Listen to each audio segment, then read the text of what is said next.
Hello, welcome or welcome back to my channel. I'm Brother Jacob, and I have some things I want to talk about today. Whether it's your first time or you've been here before, I have a lot of things to go over, okay? So just relax. This might be upsetting or disturbing to some of you, some of the things I'm going to say. So if it is, just move on, go to the next channel, it's fine. I'm not here to upset anybody, but if it happens, it happens. I'm going to tell you what I know, what I've learned, what is true for me over these many decades of teaching and learning. So I'm not going to start all the way at the beginning, but I'll start at the beginning of where I came into metaphysics, really starting to deeply study, which was in the mid 1980s. 1984 was really when it really started for me, and it started with this book, A Course in Miracles, and this book, The Science of Mind Text. So let me start with the Course. You know, we live in very interesting times, and when I started YouTube the first time, my original channel I lost a couple years ago, but I was an early adopter, maybe a year into it, and at that time, I think you could only do 3-minute videos, something like that. And you couldn't promote anything at all. You couldn't say what your website was. You couldn't say where you were speaking or anything. You could do no kind of promotion whatsoever. And brevity is not my thing. So 3 minutes or 5 minutes, it was something like that. It was very difficult for me. And now, these many years later, there are 10 squillion channels with spiritual experts, and there's some truth there, and there's a lot of what I consider to be bullshit. That's my own opinion, but that's what I'm here to give, is my experience, even my opinion. So let me just start, for those of you who are not familiar, that A Course in Miracles is a book. So when it says it's a course, it uses scholastic languaging, course, lessons, teachers, students, that kind of language. It also uses Christian terminology, but in a very non-traditional way. So let me do the little Course in Miracles spiel here. Course in Miracles is a self-study some people will argue that it's not a self-study, but whatever. It's a self-study program of spiritual psychotherapy that consists of a textbook, a workbook, and a manual for teachers, all contained in one now. The workbook is 365 days of daily meditation. It's described as a mind training. It trains the mind to think along the lines that the text sets forth. While A Course in Miracles is not a religion, it does address universal spiritual themes. It is really about the relinquishment of a thought system based on fear and the acceptance of a thought system based on love. So, one of the first things, Terry Cole Whitaker was a minister in San Diego, where I was living at the time, who was doing huge Sunday services, 1,000 people at 2 different services. And she was teaching a class that I took, a 10-week class. And part of the homework for that class was to do the workbook of A Course in Miracles. Now, I'm going to be talking about a lot of things here, but I want to go to lesson 49 of the workbook to say what perhaps is my main point in wanting to talk to you today, because there's so much nonsense, as far as I'm concerned, out here in the spiritual conversation and in the religious conversation. So I want to just start with my main point, that is, you have absolute direct access to God, to Source, to Spirit. You need no intermediary. You don't need a teacher in physical form. You don't need a prophet. Everybody is a mystic, or at least a potential mystic, which means that you have direct access to God. You don't need a book. All these things can be helpful. Teachers, coaches, ministers, all these things can be helpful as long as you're not giving away your power to connect God directly. So, lesson 49 is God speaks to me all through the day. It is quite possible to listen to God's voice all through the day without interrupting your regular activities in any way. The part of your mind in which truth abides is in constant communication with God, whether you're aware of it or not. It is the other part of your mind that functions in the world and obeys the world's laws. It is this part that's constantly distracted, disorganized, and highly uncertain. The part that is listening to the voice for God is calm, always at rest, and wholly certain. It is really the only part there is. The other part is a wild illusion, frantic and distraught, but without reality of any kind. Try today not to listen to it. Try to identify with the part of your mind where stillness and peace reign forever. Try to hear God's voice call to you lovingly, reminding you that your Creator has not forgotten His child. We will need at least 4 5-minute practice periods today.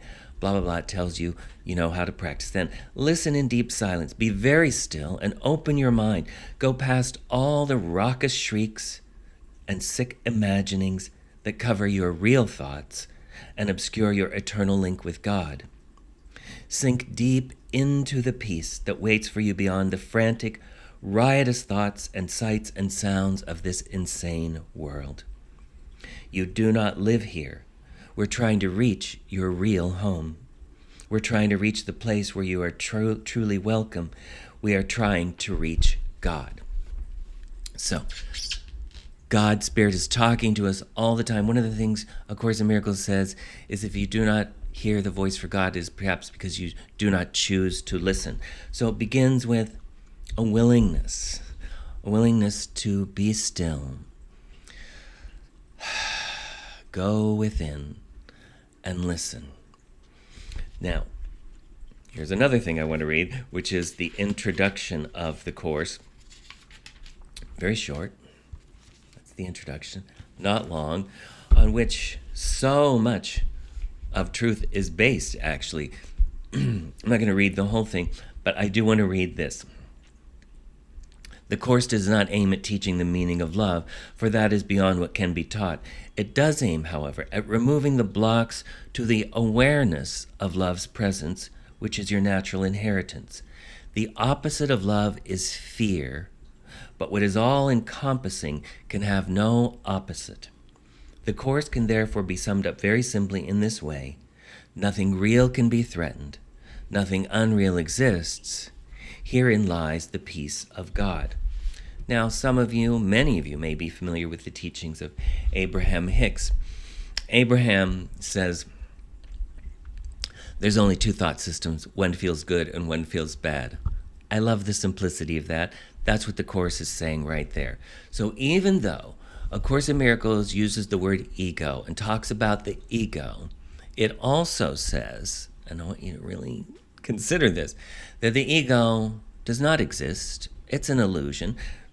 Right there in the introduction where it says the opposite of love is fear, but what is all-encompassing can have no opposite. Therefore, it's just an illusion. So the ego is an illusion. It's really just our fear thoughts and our thoughts of separation. The essence of, to me, truth with a capital T is there's only one. We are all one. There is only oneness. Therefore, how could there be an opposite to that? There isn't.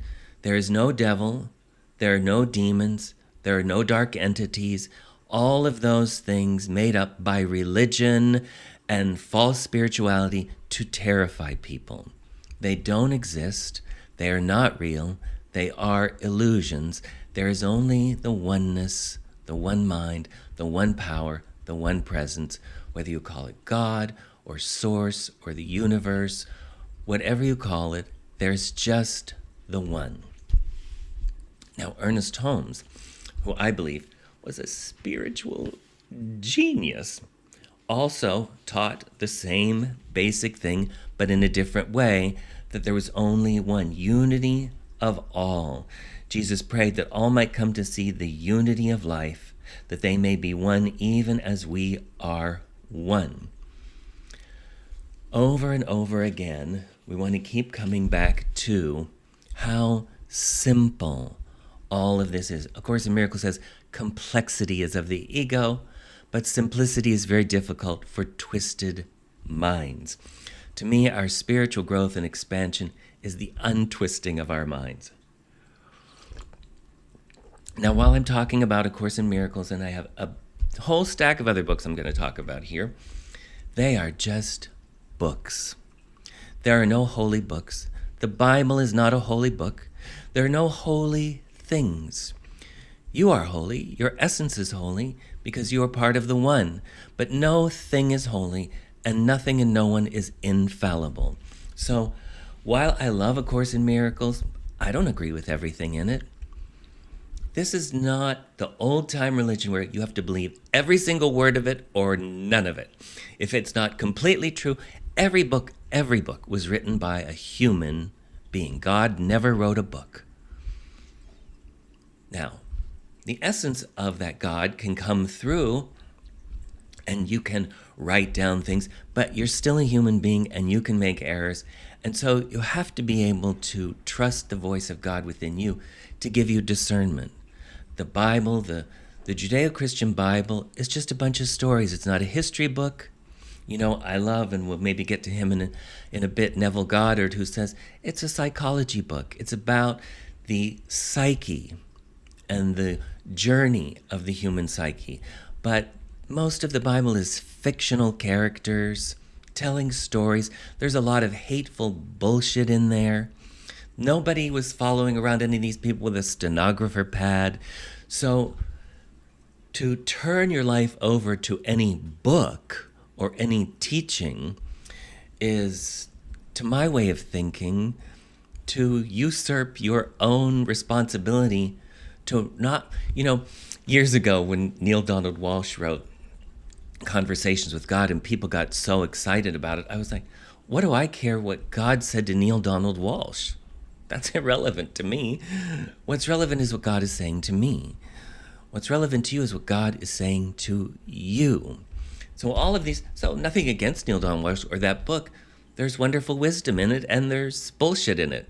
So you have to be able to say, I get to discern within myself what is true for me without turning myself over to a guru, to a teacher, to a book, to a philosophy. That one of the wonderful things that's so great about Ernest Holmes is that he emphasized how, yes, we are all one in the one mind, in the one life, and we are all that God being, but God individualized. We each have our own personalities. We are all individualized. We are all waves on the ocean. We rise up into form temporarily, and then we go back into the oneness, in and out, in and out, in and out. So it's very important to really not just give yourself over to something or someone outside of you without keeping your own inner authority. What is true for me? And I've done so many things. I've been in this since the mid-'80s, and I've been teaching since then. I had a public access TV show in the 80s. I had study groups. I taught classes. I got a non-denominational ministerial license. I did weddings and funerals and baptisms and all of those things for years. I did 10 series of rebirthing, what people now call breathwork, did past life regressions, did Rolfing and Heller work, and did everything sort of that was out there to do on this path of discovery. And there was value in much of it, and there was bullshit in much of it. And so the purpose in me really talking about, look, in a month or so, I will have been here on this planet for 66 years. I don't think I'm going to be here that much longer. I want to leave some breadcrumbs for people who want to cut through the bullshit, who want something that is simple and plain and that makes sense. You know, one of the things that I see, and I was Catholic, I was in Christian church for a while, I was Mormon for 6 months or so. I did lots of things, I studied lots of things, and what I saw was most religions are cults. One of the reasons that I let go of that label of reverend and minister was because I saw how it created this false hierarchy. Religions love a hierarchy. And so that's when I started using the word brother, brother Jacob, because all throughout the course, it talks about your brother, which, because of when it was written, it doesn't say brother and sister, but that sister, you're not a sex anyhow. This body is a sex, but you are not any particular sex or sexuality. That's just something you're temporarily wearing. But brother means equal, that we are equal, right? We are not, there is no hierarchy here. You take what I give and you then discern for yourself what works for you and what doesn't. But we are equals. And I worked early I've been doing full-time since 1990, 91, something like that. I have not had any other job than doing this. This has been for decades my full-time job. Not full-time 40 hours a week, but you know what I mean. I have no other and have not had any other work. But I had a lot of jobs in my 20s, and one of the first jobs I had before I was even 20 was I worked at a Franciscan monastery in Pennsylvania, and that was where they trained the brothers. It was Brother Lewis and Brother John and Brother this and Brother that. Let me just tell you, having worked in many spiritual organizations, that spiritual organizations, religious organizations, are just as full of ego and backbiting and gossip and horrific treatment of people as if you went into politics. That it really is about the people, the individuals. It's not about, I wish I could do spiritual. I remember someone saying to me, I'm working in a bar and I wish I could do my full-time spiritual work. I'm like, they're probably more spiritual in the bar than where you think you're going to be around spiritual people where it's all going to be Tweety birds and hearts. It's like, just know that fear is everywhere, and it doesn't have anything to do with the label of the organization. So we want to always retain our own ability to discern. So this hierarchy is not just in churches, it's all throughout metaphysics, New Thought spirituality, this idea that there are degrees. This past year for me has been one of tremendous, deep study, deep dives into so many of these things, and going back again and looking at things that I studied years and years ago and looking at them again and seeing how many things are just accepted by people without question because, well, that's what everyone in this particular sect or whatever believes, which is why the world is rampant with cults these days. This is another wonderful thing about YouTube, is that so many of these cults are being busted by people who were in them and got out. Because so many people are looking for a place to belong and feel special. And a lot of these spiritualities are about being special. Because I've studied, and so I've reached this level. When people say they're enlightened, get out, you're in a cult. If anybody in your organization says they're enlightened, you are in a cult, okay? Enlightenment, of course, in Miracles says, enlightenment is just a shift in perception. And you can have an enlightened moment. If you were truly what people think of as enlightened, you would immediately drop this body. Nobody in a body sustains the state of enlightenment. You'd see no use for it. You would just drop it. So what you see now are, oh, well, there are densities and there are levels, and there's 7 levels that you move through to get to this level of. This is all bullshit. This is all just a way of separating yourself. Oh, those people are on the positive charge. These people are on the negative charge. This is all bullshit. Absolute bullshit. How can there be negative and positive in oneness? If you're looking at negative and positive like that, oh, this person is self-interest, this is other interest. Again, that's separation. There's no separation between you and others. So how can there be self-interest and other people interest? All of this is just a way to complicate what is so, so simple. Just tune in to the voice of God within you.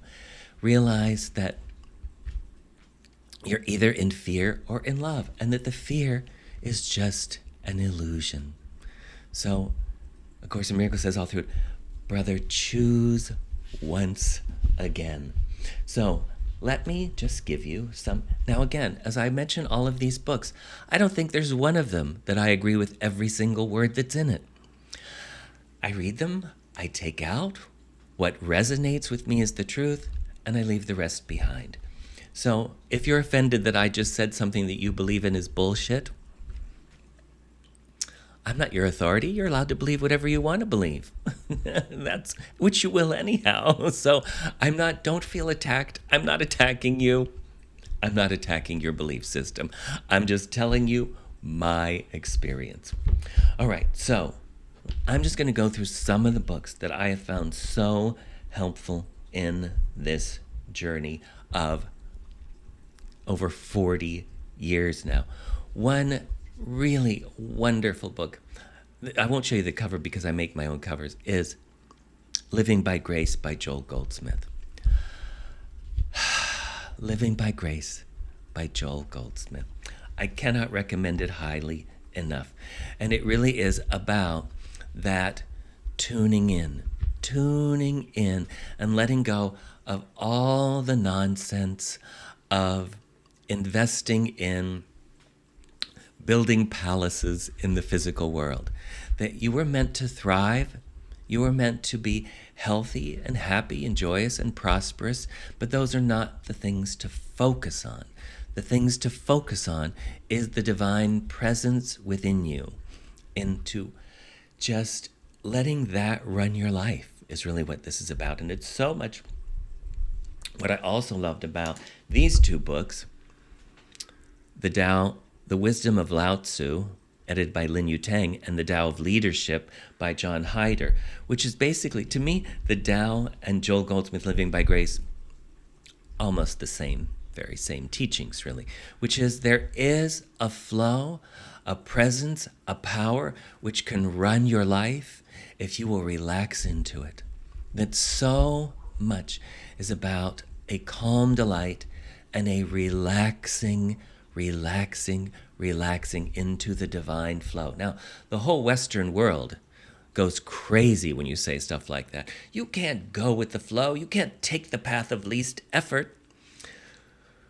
But God's grace is the path of least effort. It is the path of going with the flow if you are tuned in to Source, if you are tuned in, if you take the time, as we read in that lesson in the Course, if you take that time to be still and go within. If you're just going with the flow of your human mind, then yes, things will unfold oftentimes into chaos, into illness, into drama, into fights. That's not the flow we're talking about. We're talking about be still, right? Peace, be still. This little sign back here says, but reminding myself, peace, be still, relax, and go with that flow, the divine flow of peace within you. You make the connection first. Now, the connection is always there, but you become aware of the connection. Joel Goldsmith calls it the click. He meditates till he has the click, and he says that can be a 15-second meditation. It can be a 2-hour meditation. It can be 10 meditations a day. That, again, the Course is saying, God's speaking to you all the time. It doesn't have to be, well, first I have to light my incense, I have to do the lighting, I have to sit in the right position, I have to have my crystals, I have to have my incense going, I have to have a candle going, I have to make sure there's no disturbances. You can do it. I have a friend who, when we were traveling, he would sit next to me in a very busy, loud, crazy airport and do his transcendental meditation.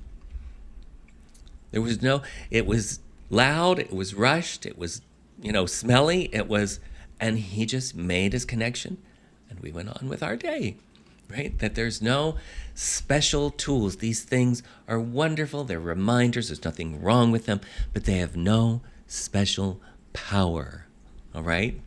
Had a teacher once who called all these things God reminders. They just remind you. They're just reminders, that's all. But none of them are inherently good or inherently evil. People have said, oh, you shouldn't have a dream catcher. It will bring demons to you. There's no such thing as demons. Of course, if you believe there are, you will manifest them in your mind because there's nothing happening outside your mind. So if you believe it, it will be true for you. But things have no inherent power in them. All right. A wonderful book is You Can Heal Your Life by Louise Hay. I studied with Louise in the 1980s here in West Hollywood. She had every Wednesday night the Hayride. There's so much simplicity. Now, her teachings were based on the teachings of Ernest Holmes, The Science of Mind, as well as other things she had studied. But she was actually a practitioner and minister in religious science, which is not Scientology, okay? Don't get confused. I love so much. She says, life loves you. Life was the word that she used for God because she felt that God separated people who had been abused by religion and the word God. And I agree with that. I use the word God. I try to use it sparingly for that same reason. But she would say, life loves you. The universe is friendly. The world may not be friendly, but the universe is friendly and loves you and is just flowing to you whatever it is you're focusing on. And it doesn't care whether it's harmful or helpful. It's like electricity. It can be used however you choose to use it. So if you use it to think fearful, hateful thoughts, then the universe just says, yes, more fear and hatred. If you use it to love and bless, then the universe just says, yes, love and bless. But life loves you. Now, there's also bullshit in here, okay? Louise was very misguided about this, where she has all of these things here for the metaphysical causes of disease. That's horseshit. Not a word of truth in it. There's not a word of spiritual truth in it. It's nonsense. It is just dressing up guilt and sin. It's saying, well, this is how you sinned, so this was your punishment. You're having problems with your heart because your sin was you thought this negative thought, and so now we're going to give you an affirmation. That's all bullshit. The apostles tried to pull this with Jesus when they said, oh, this blind man, who sinned, him or his parents? And Jesus said, nobody sinned.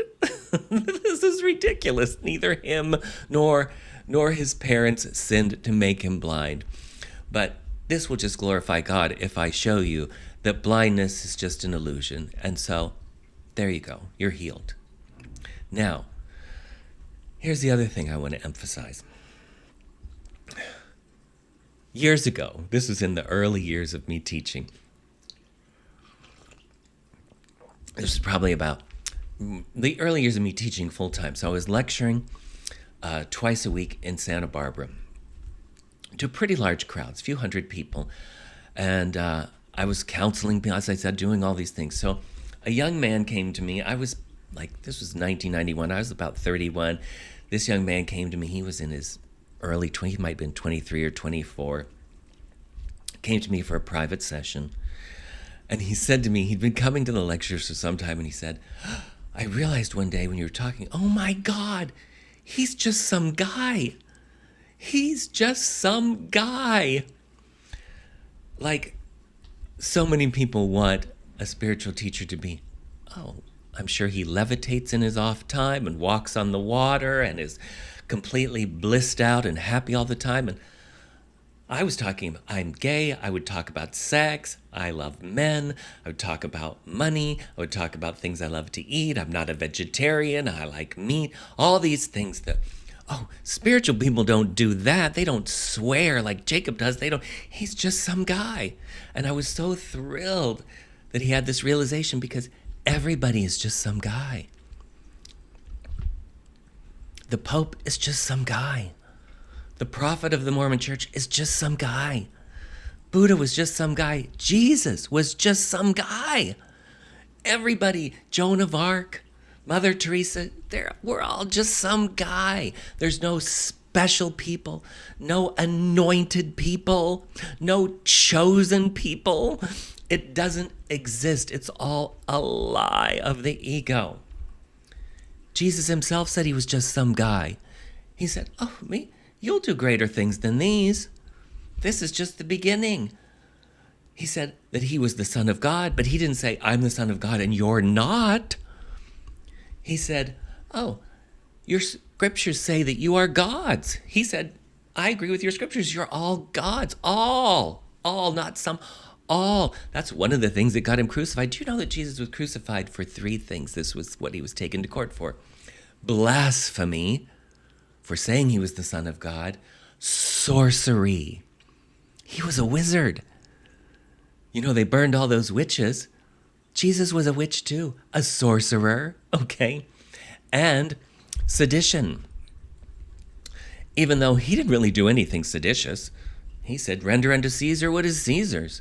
But the leaders were afraid that because he had so many followers at the time and people were listening to him, they would listen to him instead of listening to Caesar, right? And so that's what, that was at least the excuse that they gave him. But everybody is just some guy. No special people. All equal, wonderful children of God. Everyone is capable of spouting brilliant, wonderful spiritual truth, and then even in the very next moment, spouting nonsense and bullshit. All of us, all of us, all of us. All of us. So I love Louise. Louise was brilliant. Had very simple teachings that helped so many people. And she made some mistakes, just as all of us do. And she put it out in print, and lots of people grabbed onto it. And if it helped them, I'm happy. But it is usually one of those things that would do more harm than good, than thinking that, oh, I had this thought. It was a mistake, which is another word for sin or evil or wrongdoing. And so therefore, I brought this about, this illness. I called it to myself, instead of just saying, you know what? I don't like being sick like this. I'm gonna align myself with the truth that God's will is always good. It is for my health and wholeness.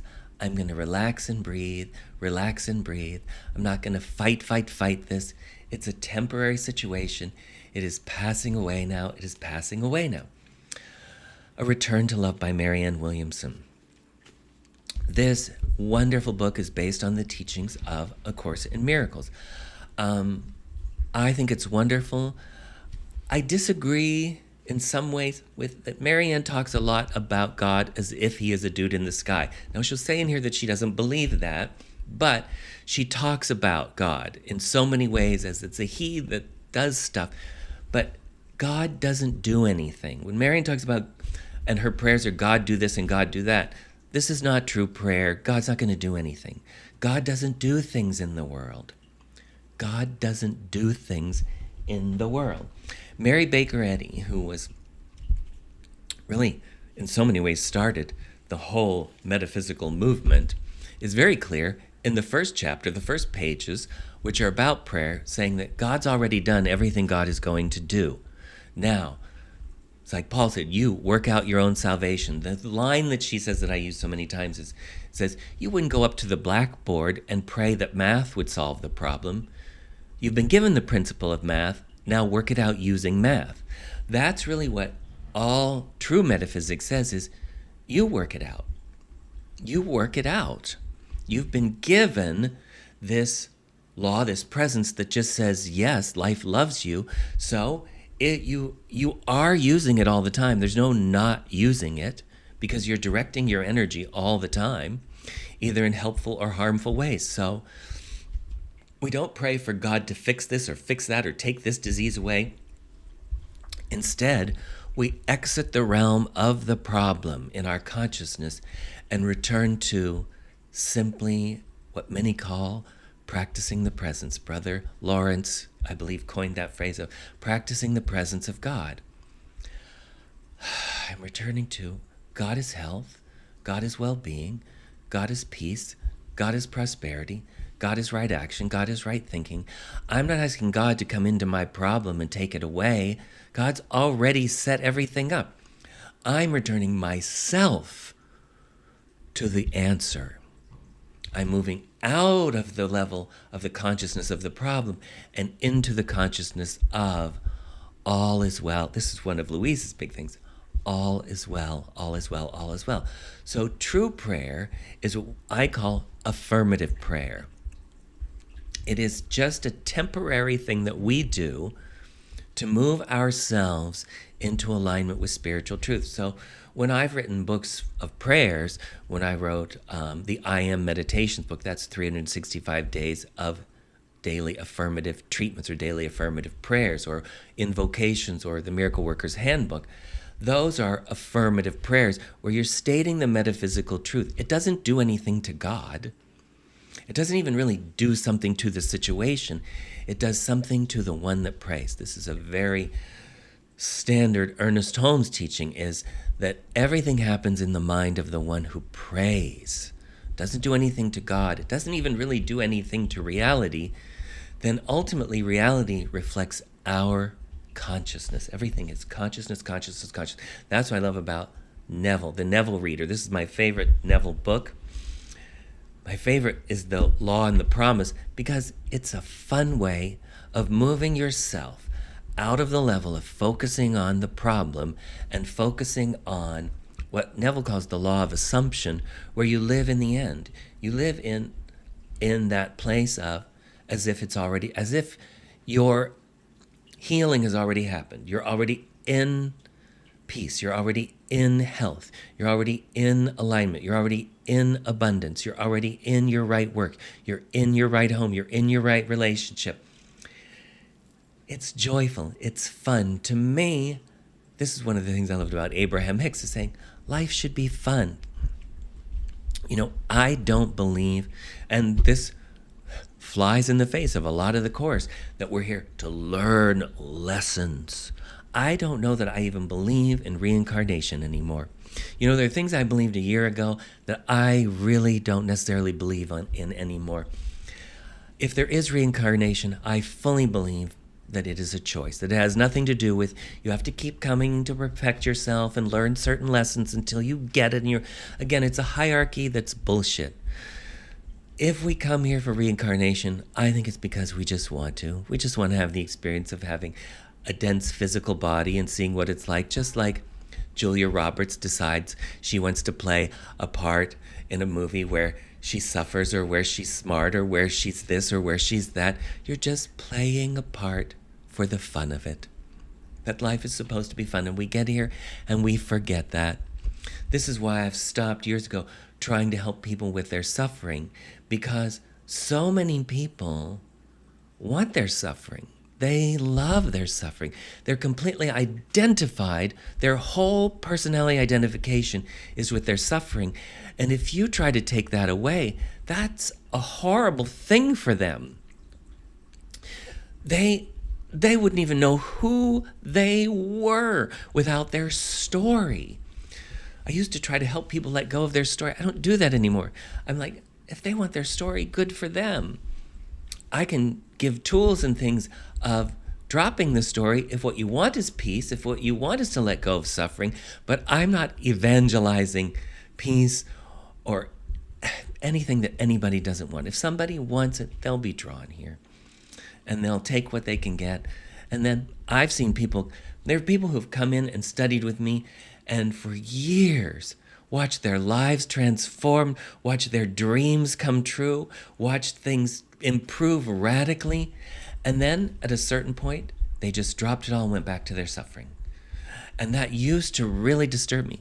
Nothing like that disturbs me anymore. I just get that, hey, they wanted peace and joy for a while, and then it was uncomfortable, and they wanted their story. And they went back to their story, and good for them. Good for them. That has nothing to do with me. I can only stop my own suffering. A Course in Miracles says, it is the sole responsibility of the miracle worker, I call it the light worker, to accept the atonement for herself or himself. And then to teach is to demonstrate. So I am not a perfect person. I don't practice all of this perfectly. I'm doing my best at any given moment. And if that demonstrates something to somebody and is helpful to them, I'm glad. One of my prayers every day is, may I be joyfully useful. May I be joyfully useful. In what way? To God's plan. Not to my plan, but to God's plan. And I believe that God has a plan and that it is for us to be joyful. Joyful, joyful, joyful. I think that's probably just about it for now. But I just wanted to let this breadcrumb here for, I have a very small audience. I've been around forever. My audience started very small. It got large. It got small again. It's not about the size. Jesus started with 12. It went out to thousands. And by the end, there was only 2 or 3 left. John was there. Mary Magdalene was there. His mother was there. That was about it. Everybody else ran, hid, said they didn't know him, sold him out. So you can't judge according to appearances of what it looks like. How many people are listening to you? How many people get it? You can't pay any attention to those things, right? One of the things, that supposedly Jesus said, again, nobody had a steno pad, was he said, remember, before they hated you, they hated me. So being a popular spiritual teacher is just as meaningless as it could possibly be. It means absolutely nothing. You got one person who seems to be getting help from what you're saying. That's a win, baby. That is a win. So just putting that out there, and I know that whoever this is meant for, whether it's now or a decade after I'm gone from this body, I'm leaving it as a little clue for someone who, like me, believes this is very simple. There's no hierarchy. There's no levels. There's just the oneness. And you're either knowing the oneness for yourself, or you've gone back into fear and separation, and it's okay, because that doesn't affect the oneness at all. It doesn't make it unavailable. Of Course in Miracles talks about being temporarily inaccessible to the atonement, probably because in the moment we've gone crazy again and we've started believing our fear thoughts. I like the simple, simple, simple path. Nothing could be easier than reaching God. But I remember that Terry Cole Whitaker, that sort of first teacher of mine, said, it takes a lot of effort to get to effortlessness.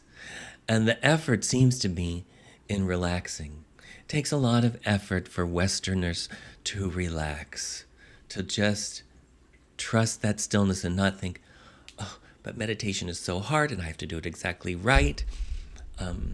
I don't believe that there is a particular form of meditation that's for everyone. You can meditate by gardening. You might meditate by long distance running. You may meditate by petting the dog. Don't get confused in thinking that meditation is the lotus position and a mantra and this and that. Find the ways that work for you, and there can be many ways that work for you. This is not a one-size-fits-all in terms of the form of the things that we do and take, Okay? So I send you love. I send you peace. That's it for today. My website is jacobglass.com if you want more information or to connect with me. That's it.